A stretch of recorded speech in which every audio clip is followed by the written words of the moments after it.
باید بیشتر با راههای رفت و آمد باشد. تشکیل مثلا فستیوال آزمون‌ها یا که به واسطه تشکیل فستیوال‌ها، مثلا روزهای فرهنگ ادبیات و صنعت که این در سالهای مثلا شوروی بسیار رایج بود و خوب هم میگذشت. ویژه برهم دادن در کار، سرحدها گشودن موندن در کار، دوستی زیاد نزدیکتر کردن در کار.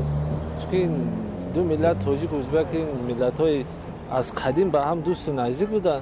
روبرو خودشون چی نبینن چون که همونا میدونن چی خلق چی. К войне и к распрям тянется глупец, к добру и к миру тянется мудрец. Я даже не знаю, что сказать. Ну как почему?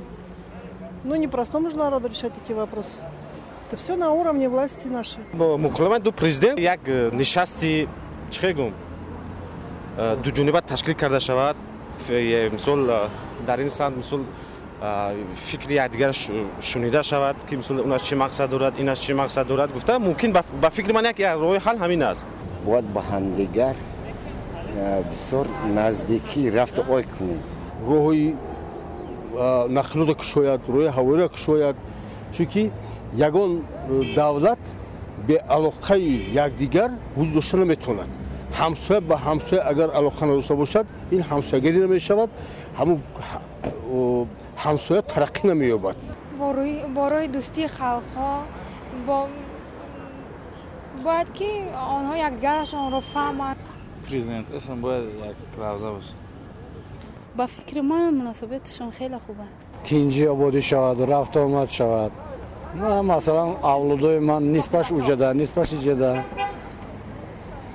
бояд ки мо аз аввал то охира рафту омаду хештворигӣ гум накунем. бо роҳи варзиш, бо роҳи санъат бисёр наздик кардан мумкин. солҳои пеш даҳаи адабиёт мешуд. даҳаи адабиёти тоҷикистон дар қирғизистон, дар туркманистон, дар ӯзбекистон, дар россия ва инчунин мусобиқот мешуд. пешниҳоди ман ҳамин аст ки агар хуб мешуд ки аз байн ҳамин санъата мебардоштан хуб буд. ближайшие 50 лет точно ничего не будет у нас между нами. мехоҳам ки ҳамонҳоям ба мо нағзӣ кунанд охир, чунки мо бештар мехоҳем ба онҳо дӯстӣ кунем ва ё хиёлам камтар фукошона чапа мекунад. ба фикри ман ҳамун сиёсатмадорош охир ки халқаш не, халқи оддӣ ҳамеша якдигар ки дӯста. ҳамун сиёсат фақат метавонад ки ба халқ зарар расонад.